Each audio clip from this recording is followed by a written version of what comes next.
Pak? Ya puji Tuhan, saya sehat. Oh, syukurlah Pak ya, Bapak sehat ya. Baik Pak, pada siang hari ini saya mengucapkan terima kasih dulu yang pertama sekali karena Bapak telah memberikan waktu untuk saya untuk bisa bersama dengan saya dalam hal melaksanakan wawancara pada siang hari ini. Nah Pak, pada siang hari ini saya menyampaikan kepada Bapak bahwa pelaksanaan wawancara ini merupakan bagian dari tugas kami calon guru penggerak angkatan 7, di mana pada tugas tersebut kami mencari beberapa pimpinan sekolah atau kepala sekolah untuk berbagi pengalaman tentang pengambilan keputusan yang bernilai kebajikan. Baik Pak, untuk itu, untuk memulai wawancara ini saya minta kesediaannya dan saya akan memulai pertanyaannya. Nah Bapak Ibu, kami saya ucapkan terima kasih atas kehadirannya dan seperti apa yang Ibu sampaikan, ini mau wawancara dengan kami untuk kami berikan kesempatan kepada Ibu karena hal ini juga sangat penting untuk terutama di program ini yang sedang dijalankan, yaitu dalam penyelesaian tentang kegiatan tugas ini di pelatihan calon guru. Iya Pak. Baik Pak, terima kasih sekali ya Pak atas waktunya dulu untuk siang hari ini. Baik Pak, saya akan mulai ya Pak ya. Silakan. Baik Pak, selama ini bagaimana Bapak dalam mengidentifikasi kasus-kasus yang merupakan dilema etika atau pujukan moral? Nah Bapak Ibu, sesuai dengan apa yang Ibu tanyakan, bagaimana mengidentifikasi ya tentang permasalahan-permasalahan yang ada di sekolah. Jadi di sekolah itu banyak sekali masalah-masalah, baik dia masalah antar siswa dengan siswa, antar siswa dengan guru, antara guru dengan guru, banyak sekali terjadi. Jadi seorang kepala sekolah itu wajib tahu tentang permasalahan yang terjadi di sekolah. Jadi cara mengidentifikasinya yaitu dengan mengidentifikasi masalah itu sendiri. Apakah dia termasuk masalah etika moral atau dia termasuk ke dalam rujukan moral.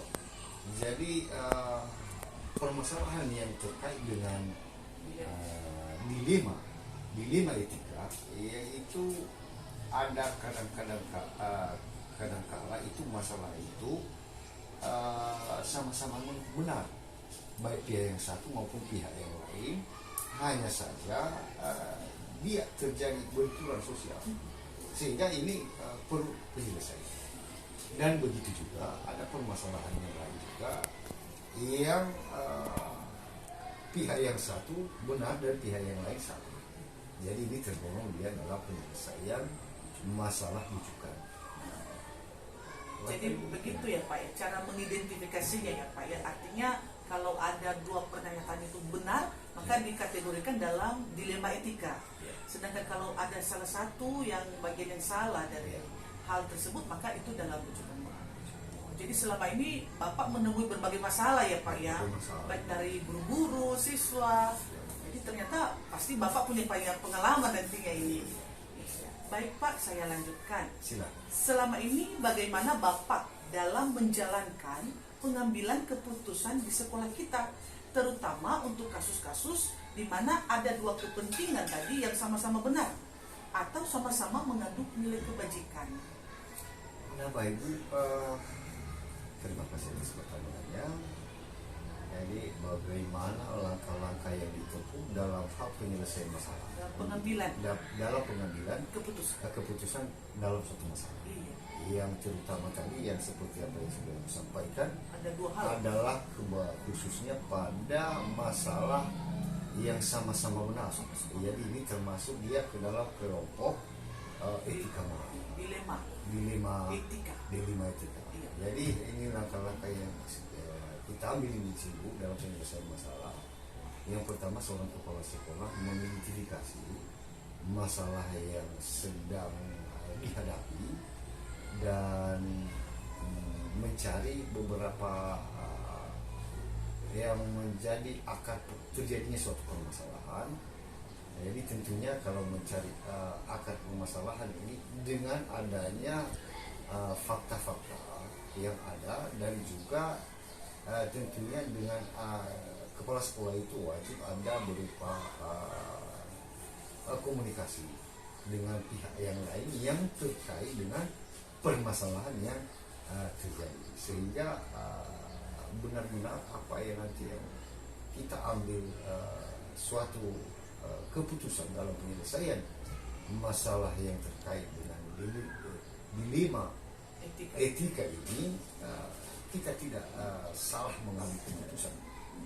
Jadi tentunya ini dalam mengambil keputusan pada umumnya itu kita keputusan yang kita ambil ini adalah berpihak kepada siswa, karena ini yang kita hadapi setiap hari adalah siswa. Oh iya ya Pak ya, jadi sebelum mengambil sebuah keputusan yang dijalankan selama ini harus dulu mengidentifikasi ya Pak ya, kemudian mencari fakta-fakta tadi ya Pak ya dari penyampaian yang sudah Bapak sampaikan, lalu setelah didapat fakta tadi baru membina komunikasi ya Pak ya, sehingga keputusan yang diambil nantinya berpihak pada murid atau siswa-siswa. Baik Pak, langkah-langkah atau prosedur apa yang sudah dilakukan selama ini? Nah baik, prosedur yang kita laksanakan dalam pengambilan suatu keputusan tentunya seperti apa yang sudah saya jelaskan tadi, dengan langkah-langkah tadi yang sudah saya sampaikan itu. Yang pertama mengidentifikasi, setelah mengidentifikasi lalu mencari akar permasalahannya, mengapa terjadinya permasalahan, lalu ya tentunya berdasarkan permasalahan yang ada, maka seorang kepala sekolah mengambil suatu keputusan dalam penyelesaian masalah itu dengan mempertimbangkan beberapa hal. Beberapa hal yang dimaksud adalah termasuk komunikasi kita dengan pihak lain yang terkait dengan permasalahan itu. Dan begitu juga seorang kepala sekolah itu dalam mengambil suatu keputusan dengan mempertimbangkan apa yang mempertimbangkan beberapa sumber-sumber lain yang terkait dengan baik ya permasalahan etika moral maupun dia rujukan.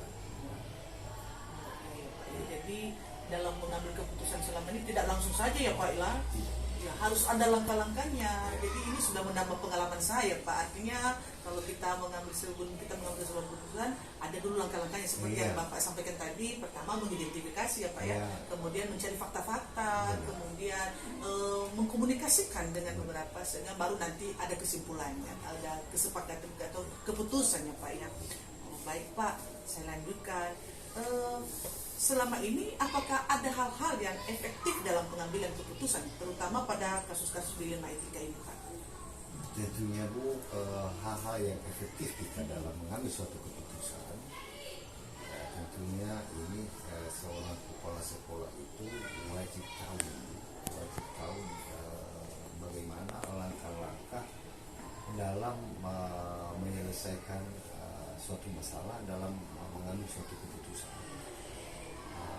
Yaitu tentunya dengan memahami dulu bagaimana yang disebut dengan permasalahan etika moral maupun dia bukan moral, dan hal yang lain yang lebih efektif artinya dengan ada komunikasi kita dengan pihak yang lain yang terkait dengan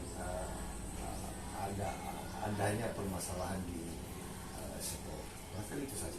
Jadi yang dianggap efektif selama ini komunikasi ya Pak, terutama komunikasi. Kemudian tadi baru keputusannya itu yang harus bijaksana ya Pak ya, harus bijaksana ya Pak ya.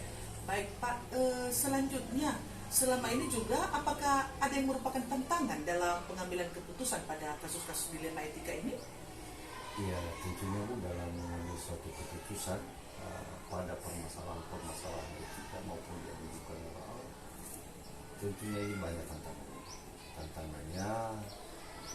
Yang pertama bahwa seorang kepala sekolah itu ya tentunya harus meneliti permasalahan yang ada itu tadi yang pertama, dan tentunya kepala sekolah itu harus dengan cepat mengambil suatu keputusan pada permasalahan yang terjadi di sekolah sehingga tidak menimbulkan permasalahan yang baru. Dan tentunya setelah kita mengambil suatu keputusan, jadi ini sekarang dalam pelaksanaan hasil keputusan. Jadi dalam pelaksanaan keputusan ini ada yang pihak-pihak yang pro dan ada juga yang tidak mau menerima apa yang merupakan keputusan. Dan seorang kepala sekolah ya tentunya tetap menjalankan apa yang merupakan keputusan yang sudah diambil, karena ini adalah sudah dipertimbangkan sebelumnya. Walaupun ada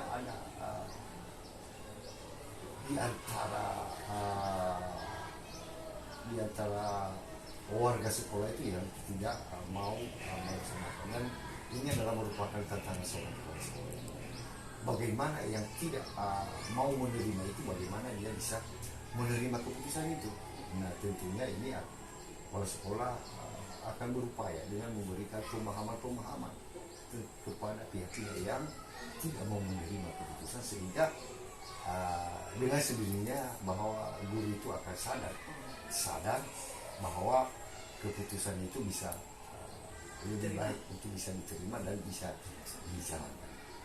Ya Pak ya, jadi tantangan selama ini sudah pasti ada ya Pak ya, seperti tadi pro dan kontra ya yang sudah Bapak sampaikan. Tetapi meskipun ada pro dan kontra, tapi sebagai seorang pemimpin pasti sudah ada kiat-kiat khusus ya Pak ya dalam mendekati pihak tertentu sehingga mau kembali menerima keputusan dan mau melaksanakannya.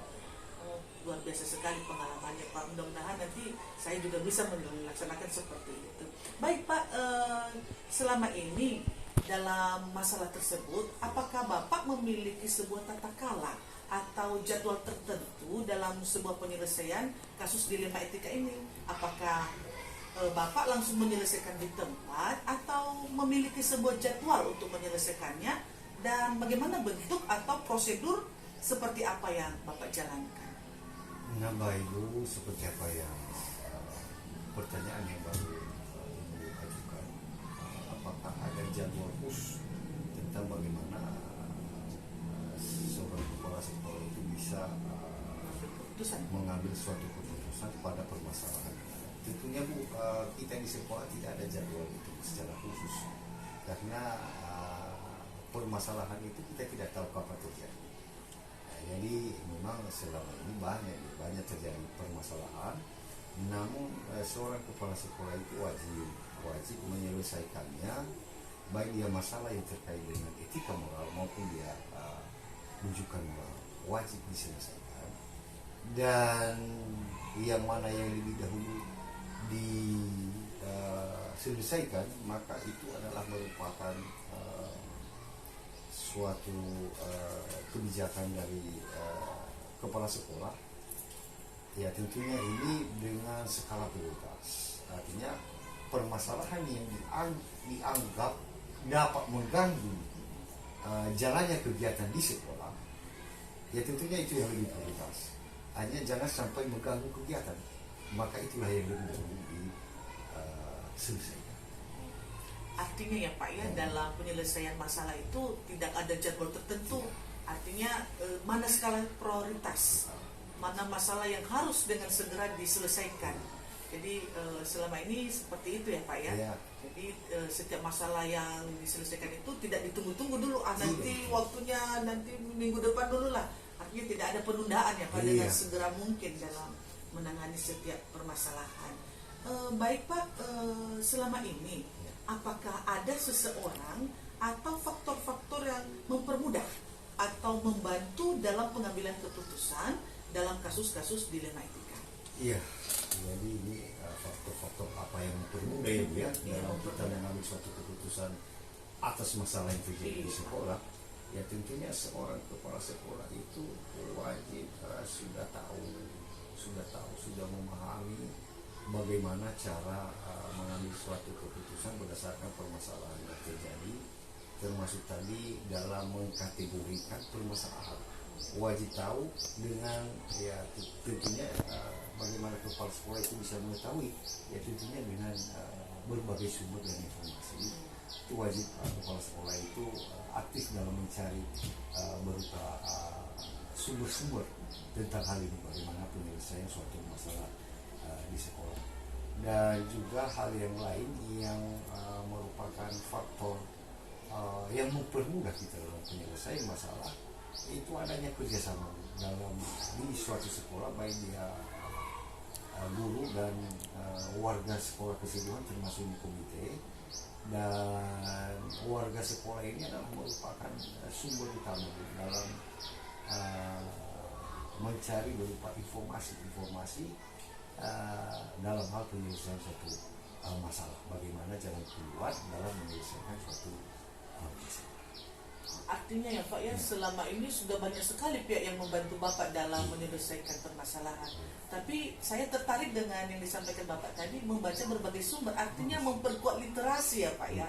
Jadi kalau kita mempunyai masalah ini harus membaca berbagai sumber yang menjadi tambahan pengalaman nantinya dalam pengambilan keputusan. Dan terlebih dalam yang sekolah yang Bapak pimpin sekarang ini, semua pihak sekolah mendukung sekali ya Pak ya. Seperti tadi rekan guru dan pihak komite juga akan terlibat dalam penyelesaian sebuah masalah. Wah, luar biasa sekali Pak. Nah, selanjutnya Pak, dari semua hal yang telah disampaikan ini, pembelajaran apa yang Bapak petik dari pengalaman dalam pengambilan keputusan dilema etika ini Pak? Ya, pengalaman saya itu terkait dengan permasalahan-permasalahan yang terjadi di sekolah. Yang pertama dulu bahwa sebagai kepala sekolah itu, dengan ada terjadinya suatu masalah yang ada di sekolah, itu kepala sekolah wajib dengan segera menyelesaikan permasalahan yang terjadi. Artinya jangan sampai ditunggu-tunggu, karena kalau kita biarkan ini bisa saja timbul masalah-masalah yang baru, sehingga nanti masalahnya menjadi kompleks sehingga bisa sulit untuk bisa diselesaikan. Dan yang kedua Bu, ini terkait dengan sering kita menyelesaikan masalah-masalah baik dia yang terkait dengan masalah etika maupun yang rujukan moral, maka saya semakin banyak pengalaman tentang ini, sehingga bila terjadi suatu permasalahan yang baru bisa dengan mudah bisa kita selesaikan. Dan juga hal yang lain yang merupakan pengalaman terbaik ini Bu, sehingga dengan sering kita menyelesaikan masalah, maka kita sebagai kepala sekolah itu bisa mempunyai rasa percaya diri dalam mengambil suatu keputusan berdasarkan masalah-masalah yang ada di sekolah. Barangkali demikian. Jadi Pak, saya simpulkan ya Pak ya, dari pembelajaran yang sudah Bapak dapatkan pengalaman selama ini, artinya yang pertama tadi tidak menunda-nunda setiap ada permasalahan, harus dengan segera menyelesaikan. Dan yang kedua, dengan berbagai pengalaman sebelumnya tentang pengambilan keputusan ini akan lebih cepat dalam mengambil sebuah keputusan. Dan yang ketiga, akan lebih percaya diri lagi dalam menghadapi berbagai kasus, baik itu dilema etika maupun rujukan moral. Baik Pak, pengalamannya sungguh banyak sekali ya Pak ya, dan terlebih juga luar biasa sekali untuk menyampaikan berbagi pengalaman dengan saya pada siang hari ini. Dan oleh karena itu Pak, saya mengucapkan terima kasih atas pengalaman yang sudah diseringkan kepada kami. Semoga pengalaman-pengalaman yang sudah disampaikan ini dapat menjadi pengalaman kami juga nantinya ke depan di saat menjadi seorang pemimpin. Baik Pak, terima kasih atas waktunya. Selamat siang. Ya, selamat siang Bu, dan barangkali kami dari sekolah juga mengucapkan terima kasih atas kehadiran hari ini. Dan tentunya harapan kami semoga apa yang merupakan hasil wawancara kita pada hari ini supaya dapat bermanfaat tentunya dalam penyelesaian program ini di sekolah Purwaya. Semoga bisa cepat selesai dan tentunya semoga bisa dengan cepat bisa juga terangkat jadi kepala sekolah. Iya, kita aminkan Pak. Oke, selamat siang ya, Pak. Selamat siang Bu, selamat siang.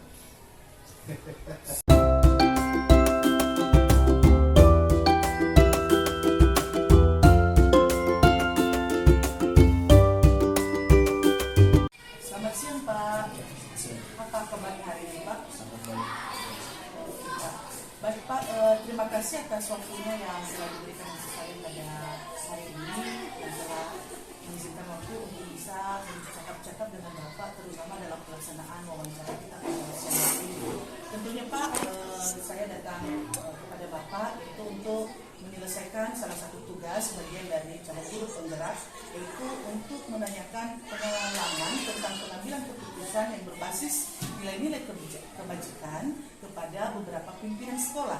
Jadi pada saat ini saya bersyukur Bapak sudah menyediakan waktu untuk saya untuk bisa melakukan wawancara sehingga saya bisa menyelesaikan tugas ini dalam guru penggerak. Baik Pak, saya akan memulai wawancaranya. Yang pertama sekali, bagaimana Bapak dalam mengidentifikasi kasus-kasus yang merupakan dilema etika atau rujukan moral? Terima kasih.